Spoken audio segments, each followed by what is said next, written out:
All right, we're live for tonight, kind of scrambling around here. There was some news that came out tonight after Pitt got a commitment for the recruiting class of 2025.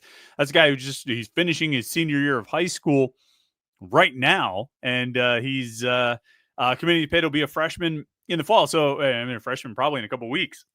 You don't usually see these happen, these late recruiting class ads, but late recruiting cycle ads, but Pitt pulled it off. John Wetzel's the kid. He's from Latrobe.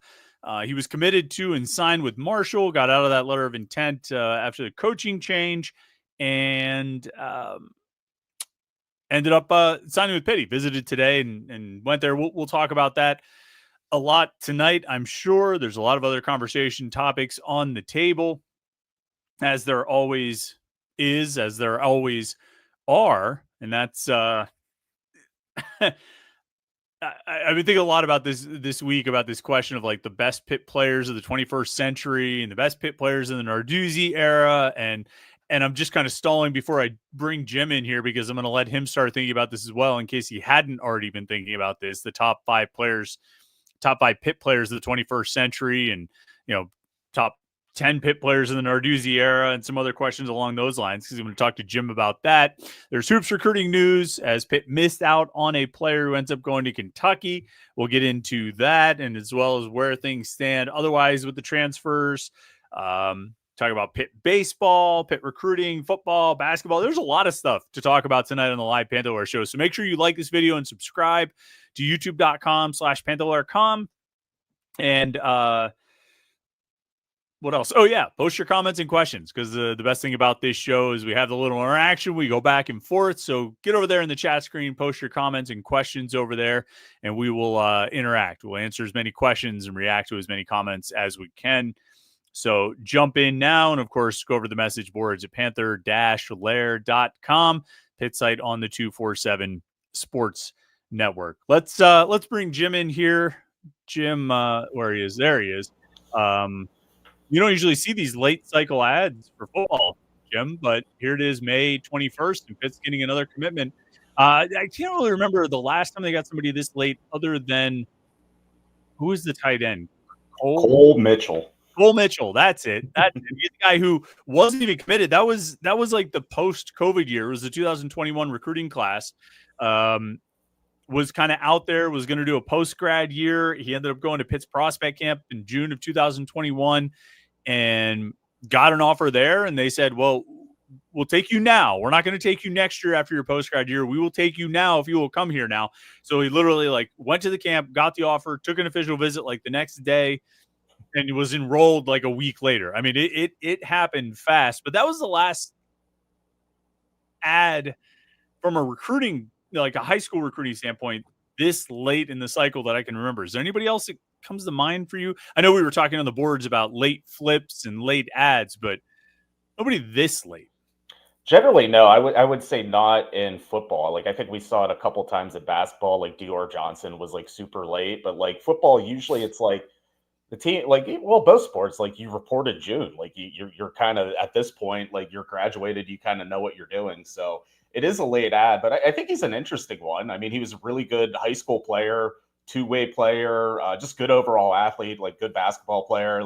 That's kind of what Pitt's kind of been recruiting on defense lately, is just versatile athletes. And I think, he could play safety. He might grow into a linebacker, and he just kind of fits that mold. So, I mean, I don't know. I think whenever we first introduced this, on the board this morning, some people are wondering, well, he might not do anything. Well, yeah, he might not, but that's the case with any 20 incoming freshman. You never know. I mean, we've talked about that, and we talked about some of these late ads, and sometimes Pitt finds guys right before signing day, and they were the ones that ended up being pretty good. Gavin Bartholomew was a late ad, Bruce Brookins, a late ad, and you can find value there. So I don't know if John Wetzel's going to be a great player, but I think he's a good profile, and if you have room to take him, I think it's a good move this late in the cycle. And he's at a position, at safety or outside linebacker if he grows into that. I mean, I think he stays at safety for a little while. I mean, he's at a position where they've done a good job recruiting. I mean, if there are spots that they have earned the benefit of the doubt, I would say safety is certainly one of them. Most defensive positions, I think, but safety is certainly one, and linebacker as well. So I think, I should have checked this. Where do we, it ultimately doesn't matter, but I think we have them at about 84 scholarships now. Does that sound about right to you? I It think that's the does. number.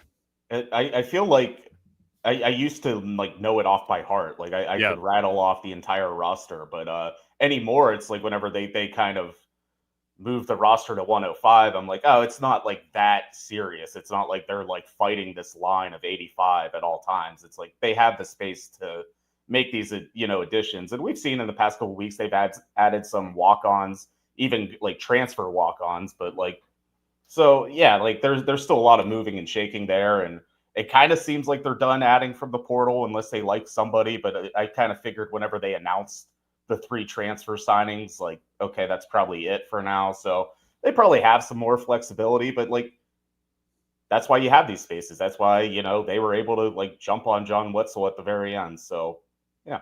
Yeah, I'm wondering. We keep a scholarship board pinned at the top of the message board.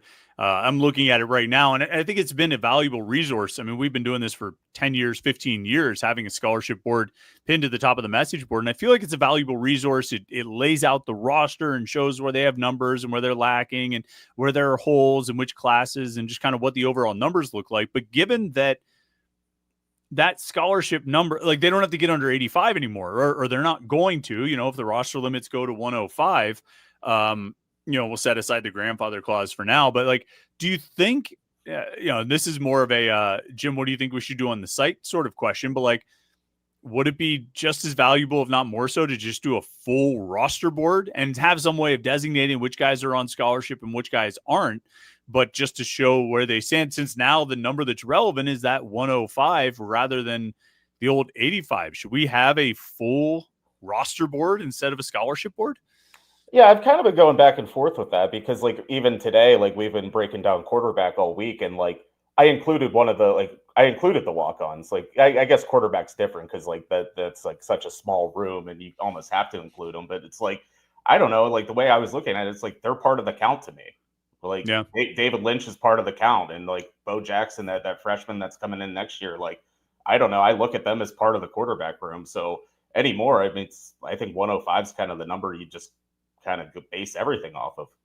Yeah, even if they are players who aren't I'm thinking about, I'm going to write about the running backs next week. Like I got to talk about Justin Cook. I mean, Justin Cook is part of the conversation because he sort of put himself into the conversation with how he played this spring. But like he's part of the running back room, and their running back room will have 7 guys. You know what I mean? It's not 6. We list 6 scholarship players, but it's not 6. It's 7 in terms of the overall roster. So I wonder if we have to start now, but then we have to figure out a way. I still think we should distinguish between scholarship and walk-ons, don't you? Yeah, I mean, I think like even the other day, I think they picked up an offensive lineman, and that whenever that happens, there's that inevitable question. It's like, is he a walk-on or is he a transfer? Or is he a scholarship guy? And I'm like, I still think like the staff goes by like scholarship guys. Like you see like the Pat signals like today, like Wetzel got one, but like some of these transfers haven't because they're walk-ons. So like there is still like some level of distinction, at least within the staff. So I don't know. I guess that's how we should approach it as well. Yeah, I guess maybe we will. It's just going to be a much bigger board. Although, I mean, we list 83 right now. It's just adding another 20 or so. But it will be kind of curious to see names go on and names go off. It'll be interesting to watch as that kind of progresses. But then we're going to be relying on Pitt's official roster to be updated and accurate and everything like that. How are you even going to try and keep count on the basketball side? Like, I mean, like the grandfather clause, if this all goes through with the House settlement, that they allow grandfathering players who were on the roster, that they're not going to count against roster limits. I don't think it'll matter as much for football. Maybe they hold on to a few extra walk-ons and go above 105 if that's where the limit ends up being set. But like basketball wise, like people are still talking about like, oh, they've only got 1 spot or 2 spot. I mean, like conceivably, right? Like all 6 of the returning players, 2 walk-ons and 4 scholarship guys, could be counted as grandfathers, right? Like grandfathered in. So in theory, like pushing to the extremes, they could have 21 players on the roster, right?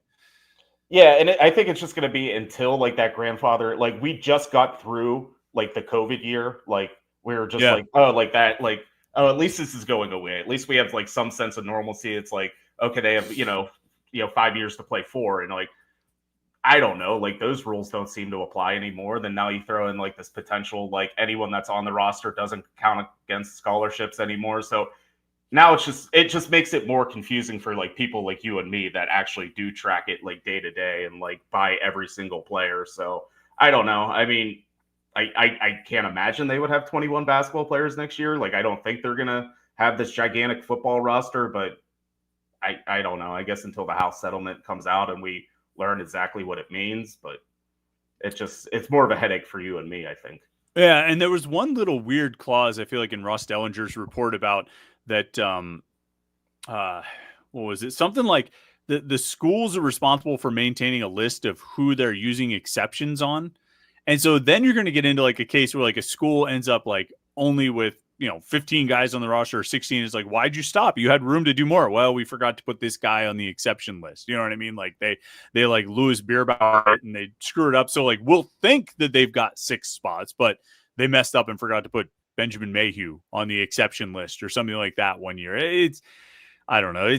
Like color me shocked that the NCAA is going into something without a clear-cut plan and it's already getting like busted up by the legal system. I never would have seen that coming, but we'll see. I mean, like, I do think it has, first of all, like, I mean, there's a few different things to say about this. One, I've stopped worrying about like, oh, geez, they only have one more spot. Like if they get Roman Ciulepa, they've only got one more spot, or he's the last spot, or, what are they going to do? They still need a shooter, but they're not going to be able to fit him in.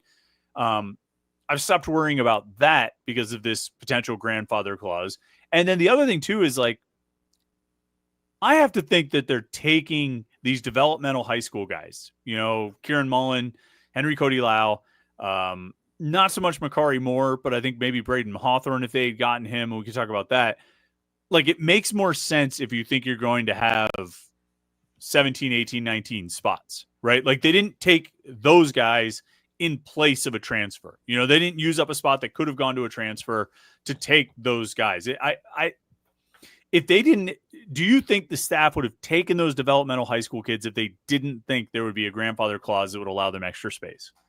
No, and I think actions just kind of speak louder than what our perceptions are. Like they're recruiting like they have the space to do it. Like it's like they're not worried about it. So I don't know. Like we kind of get like hyper fixated on like, oh, they don't have this room, or they do, but like I don't know. I think what's the count right now in basketball? They have like 12 guys we think are on scholarship, 4 returning, 4 transfers, 4 high school guys. Yeah.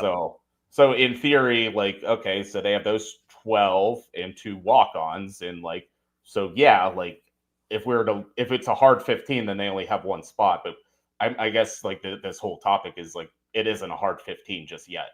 Eventually, it will be. Right. Once you cycle through, and Mayhew and Nelson as the walk-ons, or if you're some of your scholarship guys transfer, and but there's room to keep doing it. Do you think they'll add a shooter, Jim?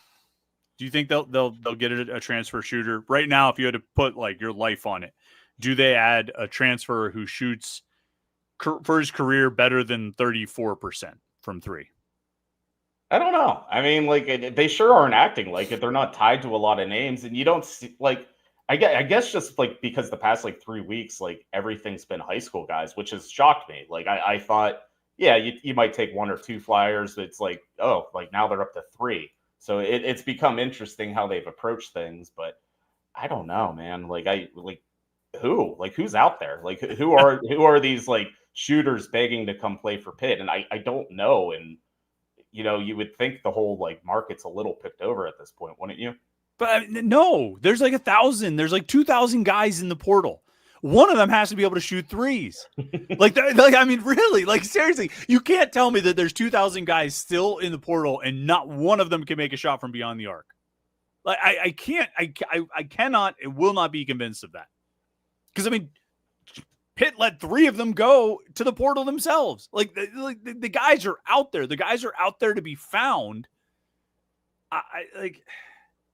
They have, if they don't get one, like what happens? Who makes threes? Is Makari Moore? So I think Makari Moore, he committed since our last show, right? Yeah, that was When Was that over that? the weekend or Thursday night or Saturday night or something like that? Yeah, something like that. It was. Yeah, I think it was Thursday night. It totally came out of nowhere. Right. So he, according to Pitt's press release, shot like 47% from three, right? Like, is he going to have to be one of their top 3 3-point shooters this season if they don't add a transfer? I don't know, because I watched his highlights and it's like he didn't strike me as like a knockdown shooter. So like if his 47%, I wonder how many attempts there were to get there. Like that was like my concern, because I watched his game, like I watched his highlights and he's, everything's off the dribble, off the bounce. So it's like I wonder if that like 47% is a little smoke and mirrors. So I don't know. I mean, they're counting on a lot of people, which they did kind of last year.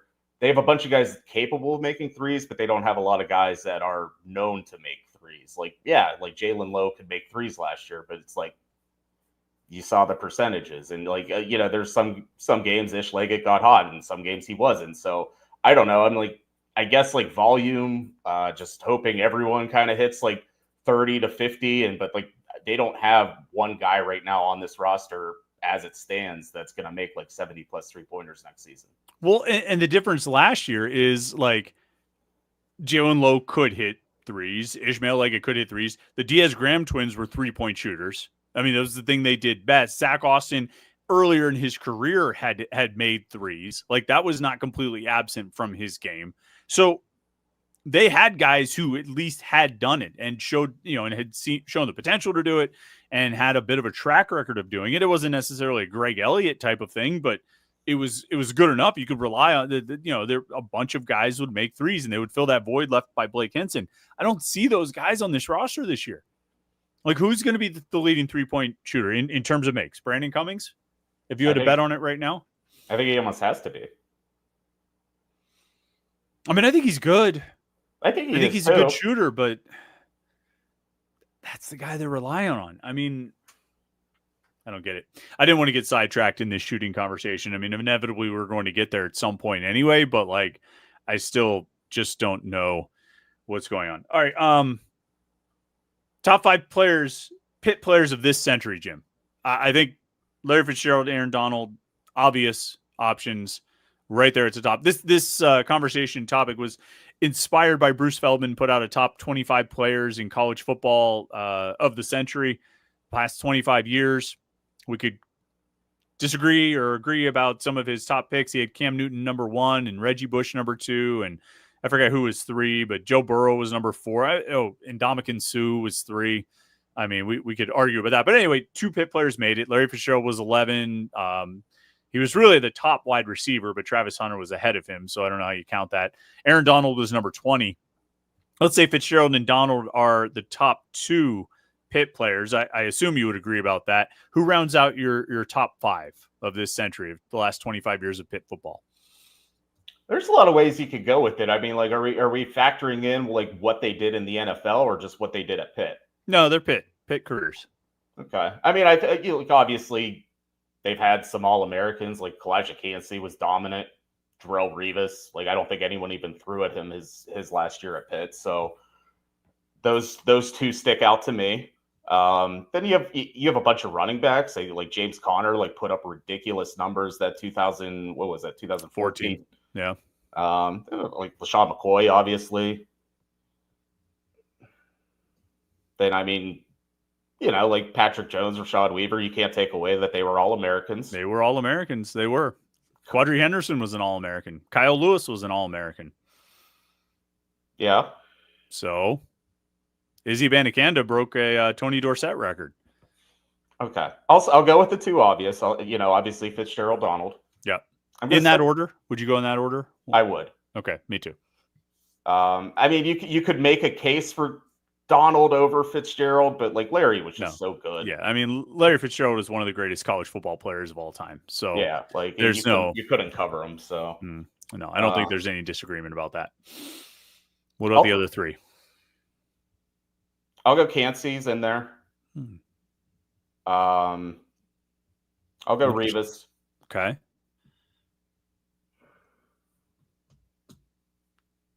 I didn't say Tyler Boyd. Tyler Boyd was pretty good. He was. He was really good. Yeah. Very good player. Great player. Your list is pretty far off from mine. Like, sort of shockingly. I mean, I had Revis. I had Revis at number 3. I go with McCoy at number 4. I mean, LaShawn McCoy carried that team to basically every win they got in 2007 and 2008, including the 13-9 game, which everybody talks about the defense, and rightfully so, but he carried the team through that win. The Notre Dame game the next year that they won out there. I mean, like, McCoy, like, on a team that struggled and an offense that was pretty devoid of talent, McCoy was the guy, and he was still a monster out there and one of the most electrifying players I've ever seen. And number 5 for me, and I'm surprised you didn't even mention him in your as you were running down names, Kenneth Shane Pickett, Jim, was a Heisman Trophy finalist, led the team to its best season in 40 years, won a championship, which none of the other guys were talking about. Well, Cansey was on the championship team. None of the other guys, though, we're talking about won a championship. Kenny Pickett's number 5 for me, behind Fitzgerald, Donald, Revis, McCoy, and Kenny. The way I look at Kenny is, like, you could make a case that his first 3 years weren't all that great. Like, are we talking about, like, best seasons? Like, does Kenny's one season, like Jordan Addison's season, was as good, like, better than most? Like, is he up there? I think he's top 10. Yeah. Yeah. Okay. I mean, like, Kalijah Cansey had one All-American season. He was pretty good. The year before in 2021, he was good. But I mean, he had an All-American season, ACC Defensive Player of the Year in 2022. It was one big season, you know. Larry Fitzgerald, I mean, he only had 2. That's all he played was 2, but he only had 2. Kenny Pickett in his first career start knocked off a number 2 undefeated team in his first career start. He had a huge game against UCF to get a ranked win the next year. He led the team to a Coastal Division championship and made big plays in that run to the championship. 2019, he knocked off UCF. 2020, he was hurt, but I think he was showing signs that he was pretty good that year. And then 2021, I mean, all he did was have the greatest season by a quarterback in Pitt history. Like, literally. I'm not saying he's the best quarterback in Pitt history, but he had the best season by a quarterback in Pitt history. Again, was a Heisman Trophy finalist and was the guy leading them to their best season in 40 years. I mean, you don't really need to, like, sell me on Kenny Pickett. Like, well, it sort of sounded like I did. You were like, I was at all the games. You're like, man, he wasn't that good. I mean, he was incredible. I don't know, like, you could say maybe he doesn't make the cut for the top 5, but you seem to be really dismissing Kenny's accomplishments there, Jim. I'm not. I'm just, like, I'm making a case for a lot of people right now. And I think it's impressive that Pitt has, within the past, 25 years, that they have a lot of guys capable of being in that top 5, a lot of guys that had a lot of success in the NFL, a lot of guys that are Hall of Famers. Like, it's impressive.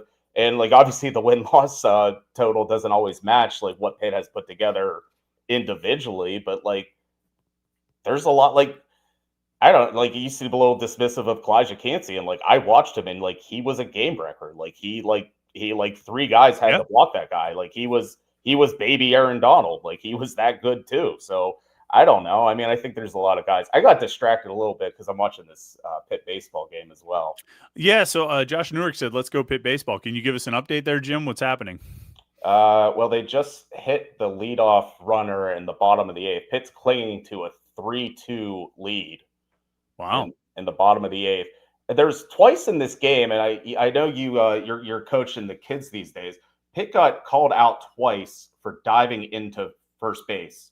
Like, it was a close play, and rather than running through, they did this head first slide into first, and that's nothing you would ever teach your kids, right? I think it's illegal in our league. So were they actually out, or did they get called out for sliding into first base? They were.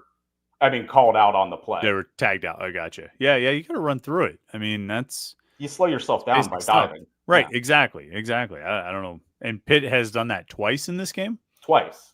So they left the runner on third that last inning. So, yeah, they need to get 6 out here. They probably need some insurance in the top of the 9th. So it's going to be a little nail-biter here the next 20 minutes for them. Well, keep us posted if you notice interesting things happening. Let us know. Getting into some of the comments and questions here. Pit Tough Guy says, have you thought about doing a show on the fallout of House the House settlement at Pitt, seeing increasingly local media doing stories and investigative pieces on the topic itself. Yeah, I mean, I've seen some of the articles that have been written lately, and like I've seen them shared on Facebook and things like that. There's all that's really being said is that Pitt isn't saying how they're going to do it. Like there's not like I don't know, like we're not seeing any new ground covered, and I don't think we're really going to get any insight on it until Pitt actually announces what their plan is. And they're not going to announce what their plan is until the House settlement is actually agreed upon and everything actually moves forward. So I don't, like doing a show on the fallout. Yeah, I mean, when we know what they're doing, we will certainly talk about it.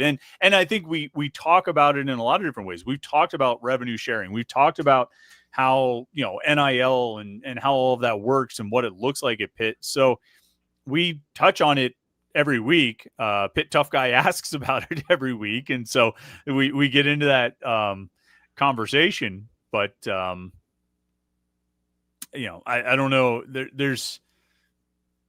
It's all a waiting game. Pitt's not going to say anything about their plan until they actually know what the House settlement is. And like, I know we can all sit back and say, well, we know what it's going to be. And yeah, we thought so until the judge was like, no, don't do this, or you can't do that. And so like they've already had to go back and sort of revise it and add this grandfather clause to the roster limits. So I think that's what Alan Green has said, is like, well, we're not going to come out and say what our plan is when we don't even, until we have a finalized settlement and know what the future actually looks like. So it's, I think they're planning for different contingencies is sort of the impression I get, but there's not, we can talk about how Pitt operates in that world. We can talk about whether they should or shouldn't take tuition money to pay the student athletes and all these different things. But until we actually know what the plan is, which is contingent on knowing what the settlement actually looks like, there's not much more we can say, right, Jim? I mean, is there anything you can add? I'm looking forward to like the House settlement being settled. Like I want to know what like the parameters are, because like I feel like I'm still like sitting in the dark on a lot of things. And like again, with just like the roster things, it's like you think it was this and now it's this. Like, oh, there's this grandfather clause, and oh, like you're supposed to do this with NIL, and like all these deals that you signed before would now be illegal. And like I need to like see it in writing. Like I would love to just have like a 20-page document and just really sink my teeth into it to kind of understand what all is going on. Like, because right now it's like I read like what like Dan Wolkin says, or I see what's on Twitter, or I see if something interesting happens and someone posted on our board, and like I take it, I absorb it, but like I still don't have like a definitive answer of like what the next page is for college sports, let alone what's going to happen at Pitt in that world. Right. And I think once that gets settled, I think Pitt will tell us kind of what their plan is. Voodoo IPA wants to know what my go-to sandwich is at Lebo Subs. Well, they don't have any gluten-free buns, so I don't really get anything at Lebo Subs anymore. My kids like the ham and cheese, but I don't have anything I can do on that front. D1 Panthers H2P wants to know, how do we feel about Braden Hawthorne choosing Kentucky? So Hawthorne was down to, what was it? Pitt, Kentucky, West Virginia, Duke, and like Virginia Tech or something like that. Yep. I think it was, I forget if he even visited all those schools. There was talk, he had been committed to West Virginia. It was even signed to West Virginia, and he had to get out of his letter of intent. I think whenever DeVries left or whatever, he kind of opened everything up. Okay, so there was talk he might still go back to West Virginia. That I don't think that was going to happen. I think it was Pitt, Kentucky, or Duke.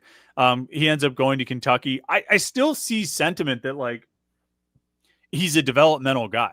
You know what I mean? I like people were talking about, well, because he was ranked 33rd in the class or something like that. It was a big rankings boost, but I still think that reflected more his potential rather than his ability to come in and make an instant impact. I think it was more about his long-term potential.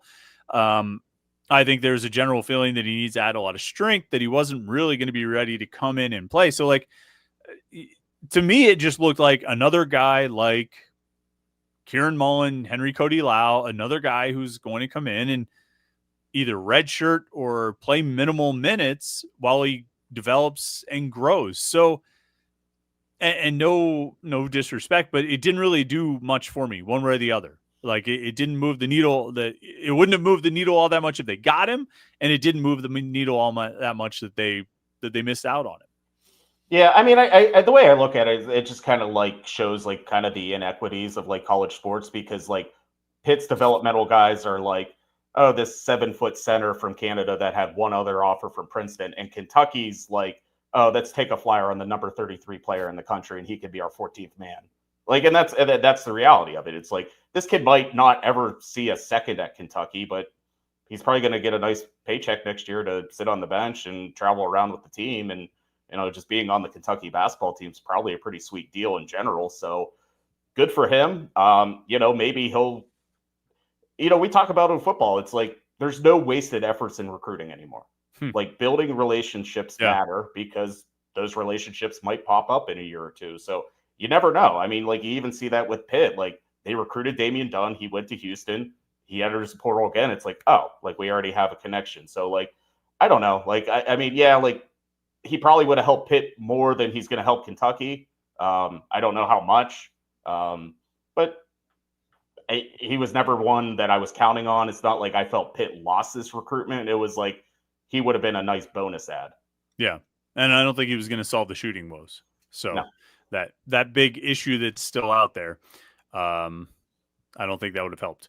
Joey Dealey says, let's say Roman Ciulepa goes to Pitt. Is that 5 high school kids in the range of 18 to 19? That's pretty interesting to bring in so many freshmen.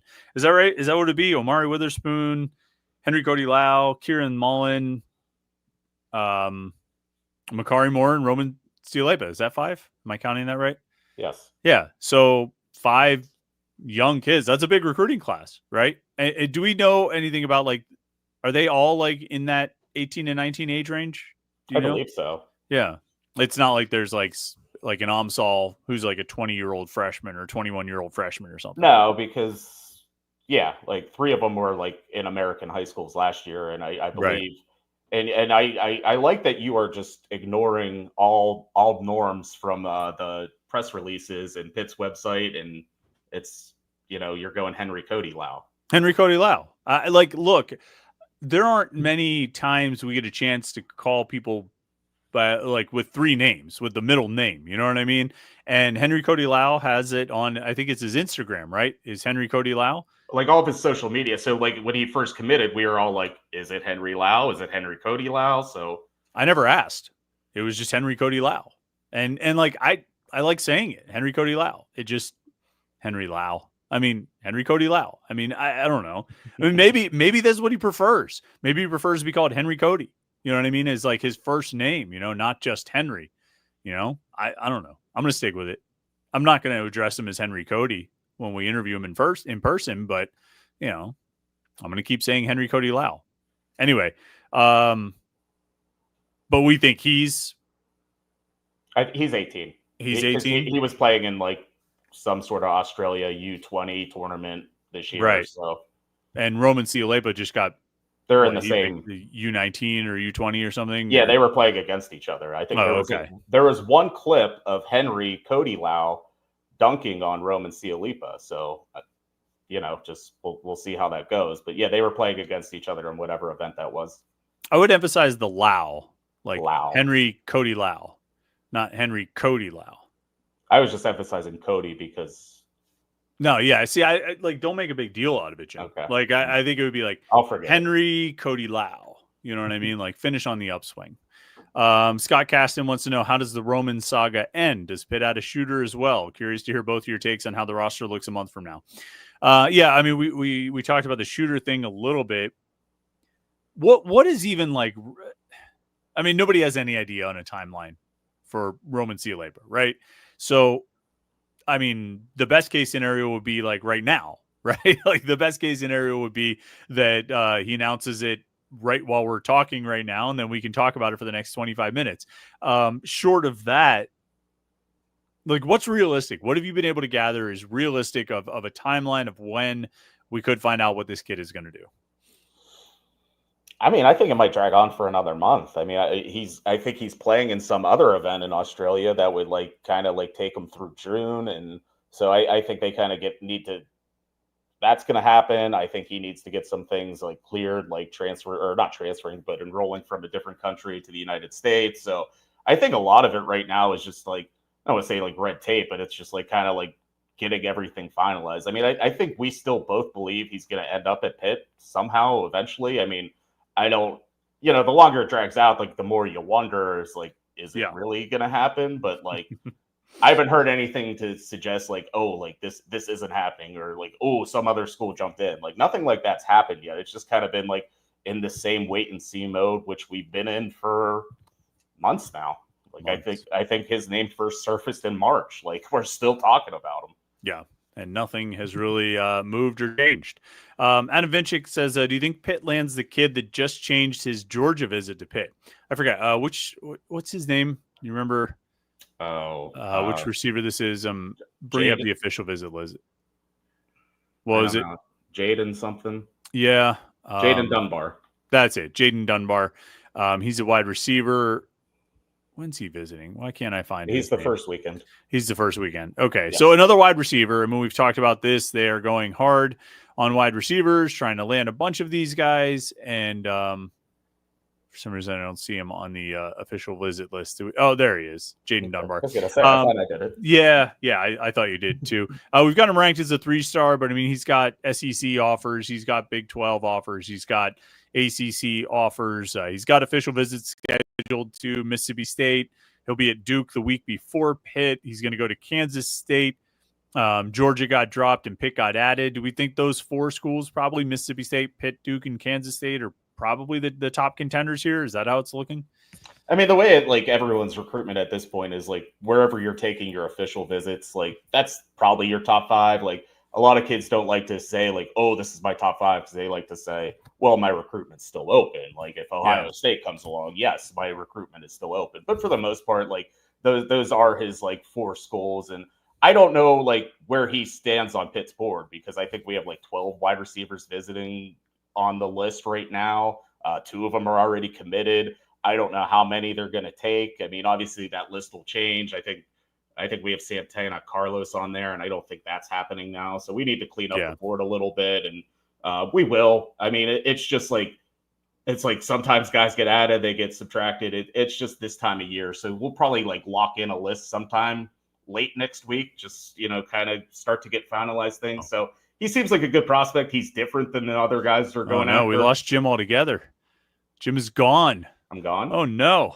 To Jim's point, we'll go through and clarify some of the official visits and see what there you are. Jim, we lost you for a second there. You froze, and then you went black, and you had disappeared completely from the it's been raining like crazy here, so I don't know if the storm is affecting me yet again. Yeah. Are you losing power or losing internet or something like that? Not yet. Adam Vinchik says Jim was there the whole time. So maybe it was me. Whoops. Okay. I wonder if Adam, in your perception, was I talking over Jim while he was continuing to talk? Was I started saying, Jim, where'd you go? Jim's gone. Maybe it's me. Maybe it's on my end that all my internet seems fine, but that's strange. I think we have talked about the wide receiver recruiting, haven't we? That they seem to be wanting to take a lot. That they've got to. Not good. Oh, what happened? Duke just tied at top of the 9th. Ooh, top of the 9th. Or bottom of the 9th. Bottom of the 9th. Oh, that's even worse. What is it? What'd you say the score was? 3-3, no outs. Duke just needs to run the win. Pitt needs 3 outs to make it go extras. So. Okay. Well, keep an eye on that. As we get closer though. So what? Today's the 21st. So what is that? Like 2 weeks from now will be the first official visit weekend. Is that right? Okay. What are you looking at there? As we get closer, we'll get some of these locked in and kind of, like you said, confirm some of these official visits. I mean, I think there's a lot of interesting guys on here. Lincoln Hoke is on that first official visit weekend. Mike Vanderrood is on that first official visit weekend. A bunch of Pitt commits are on that first official visit weekend. What stands out to you here when you look through this list? One of the things that stood out to me was like whenever like a couple weeks ago, Isaac Patterson announced like he was going to move up his visit. So something tells me like the Pitt coaches wanted all 5 of the commitments there. So we always kind of wonder, like, oh, what's the big weekend? What's the one they want to get a bunch of guys? But if they have all 5 of their commitments coming the first weekend, then I start to look at that list and I'm thinking, okay, like some of these guys are more of the priorities. Like this is who they want. So like, I mean, I don't know if they'll land them, but like I think Damon Ferguson's awesome. Like I think he'd be like a really great running back just in general, but also for this offense. So another guy, Kaj Baker, like he's tiny, but he's like another Des Reed. Cade Bell offered him when he was in 8th grade because he's just like a super fast kid. I think he was like second in the state in Florida, like in the 100 or 200, something like that. So I don't know. I mean, like obviously these past 2 years, we've noticed the trend. Like they like to get a lot of fast, speedy guys. And so that's why it was notable that they brought in a 6'5" wide receiver to the list because most of the receivers they recruit aren't there. Who else is there? Is Lehman is supposed to be there that weekend? Yeah, Reston Lehman and Colson Gatton from local guys, Gatton, Lehman, and Lincoln Hoke, it looks like, as far as out of the Whippeal. Yeah. Like Logan Nagel, I think, was a D end. He's been around a few times. He's a guy they seem to like. And so again, yeah, like I think they're going to try to, that could be a weekend wherever they have 7, 8, 9 commitments, just because like the volume that's going to be there, the fact that the other, the commitments are going to be there to help push for these. So I could see like fireworks right off the bat. Yeah. What do we have? Do we have 21 confirmed for that weekend? Like right now? I mean, yeah, I think Carlos, like Santana Carlos, we have to clean up, but like for the most part, yeah, it's like 20. Yeah, I think we have him currently listed on a later weekend, like 19th. And you're right. I think we have to get him off the list. I think he dropped the Pitt visit and scheduled some other stuff. But I mean, yeah, right now we have 16 for the second weekend. We have 21 on the official visit list at 247 Sports. We have 21 for the first weekend, 16 for the second weekend, and 10 for the third. Those things will move and shift. I mean, they always do. But looking like a big weekend, I wonder, like, as I was like looking through this official visit list, and I'm looking at some of these guys, the commitments, like Demetrius McCray. I mean, I think that's a guy who's going to blow up, who has blown up and will continue to blow up. I wonder if it'd be better to save his official visit, like you'd like him to get on campus and like him to visit, because I think he committed without visiting, right? Did McCray ever visit? Do you remember? No, he never did.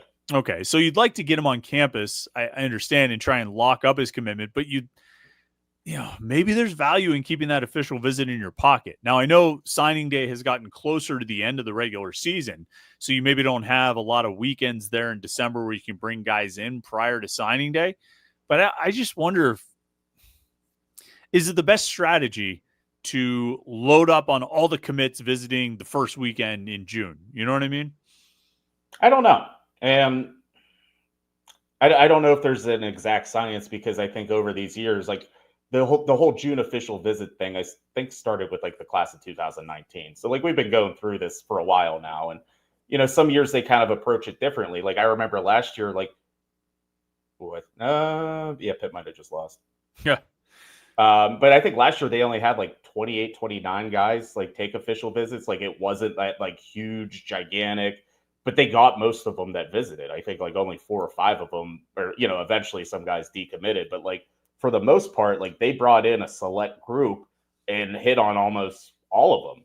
So, but it seems like this year they're casting a wider net. So I don't know. Yeah. It kind of seems to vary year to year, and when they place the big visit, or whenever, if there even is a big visit. So last year felt a little more calculated. This year it kind of feels like just casting a wide net and see what you can get. Yeah. I wonder about the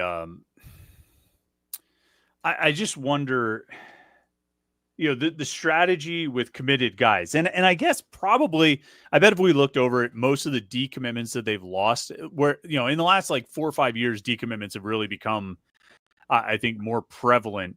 But I would imagine that most of those that happened were guys who committed during their official visits. Like I'm talking about McCray here. I'm like, well, should they hold on to his or save his official visit for later? I would think that most of the guys who committed before their officials stick. You know what I mean? Like, I know that it's not 100%. Who is it? Day Farmer. Didn't he take, he committed, but then took an official visit in June and then still flipped right? So, I mean, it's not 100%, but I would imagine that most of the decommitments they've had have been guys who have committed on the official visits, as opposed to a case like McCray or Angelo Renda or some of these guys who are committed and coming in. I don't know. I just don't know. I wonder about how you strategize. Maybe you just gain more by having the commits around guys you're trying to land, right? To have the kids recruit the kids. You know what I mean? So maybe that makes more sense in that regard. But I don't know. I wonder sometimes about how they strategize it and how they load it up. And if you make a big deal about one weekend being the big weekend, do the guys on the other weekends get like, wait, why am I not on the big weekend? You know what I mean? Yeah. But I don't know. We've seen this. We know how it goes. It's going to be, a lot of,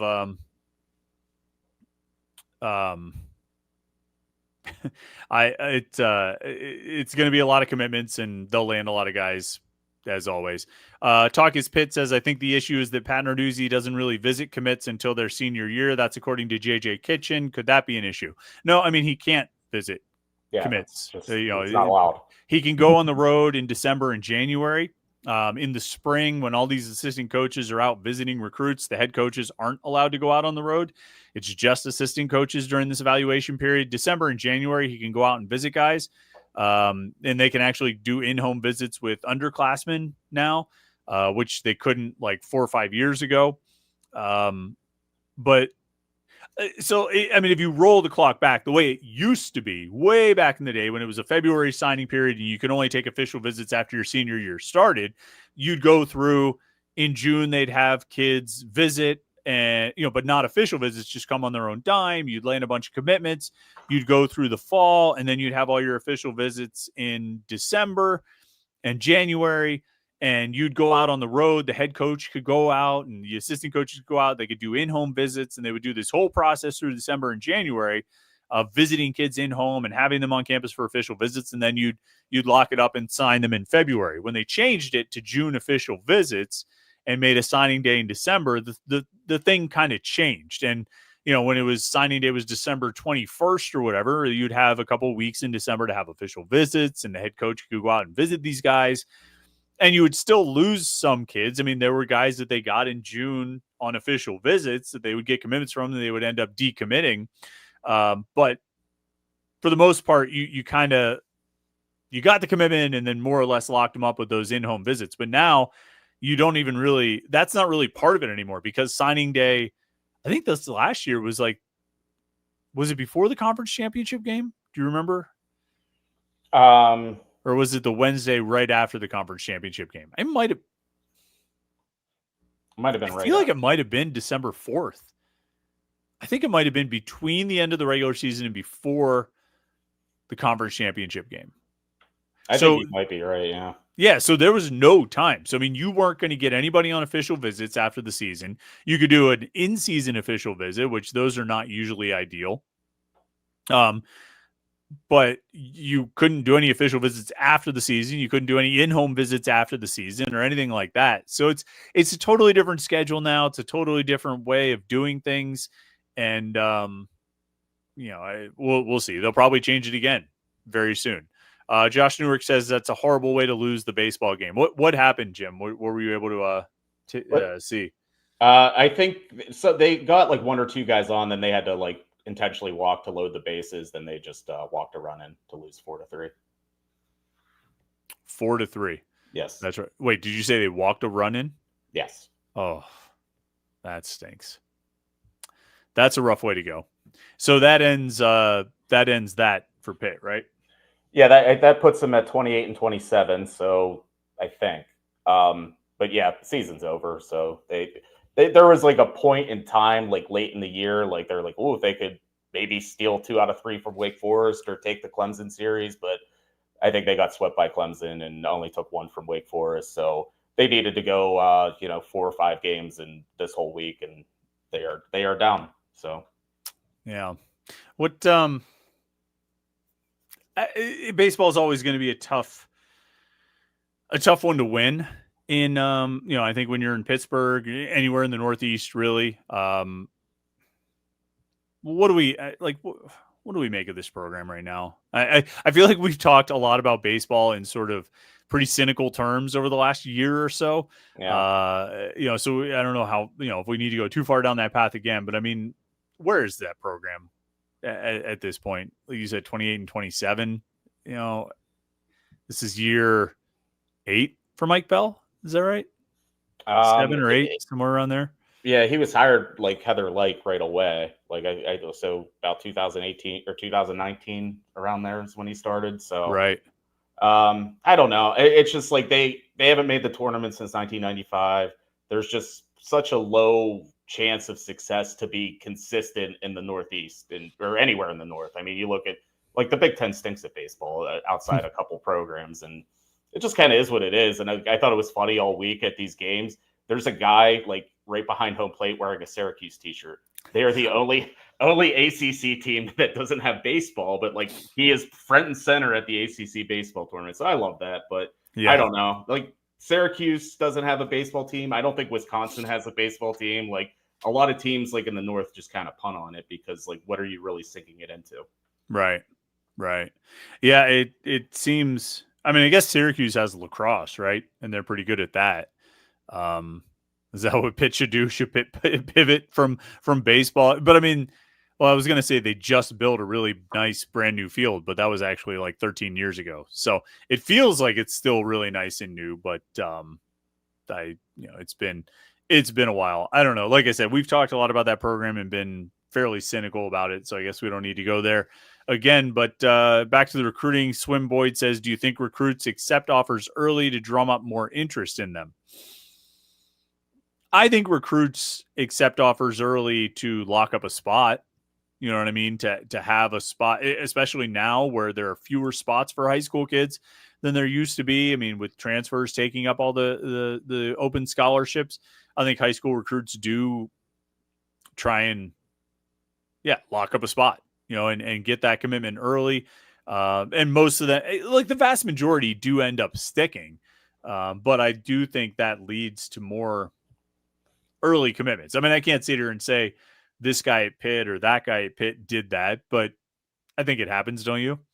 It definitely does. I mean, I think guys are starting to feel like the effects of the transfer portal. It's like, okay, they can go get a ready-made player and like there's less spots for me. So like if they're offering me a scholarship right now and they'll take my commitment, I should probably jump on that. And I mean, that's always been especially true of the quarterback position. Like those guys always have tried to lock in their spot. And I don't know if necessarily guys are going out and hunting offers, but like things happen. Like it's hard to be hidden in this day and age with huddle and camps and everything, social media. So I don't know. I mean, does it happen? Sure. I mean, like we interview recruits all the time and, they might say like, oh, like these are my top 3 schools, but my recruitment's still open. Like that is always like the caveat. It's like my recruitment is still open. Like if I'm open for business, if anyone else is. So like, and I don't blame anyone for that. Like a great offer could come along and you just kind of always have to keep the door open.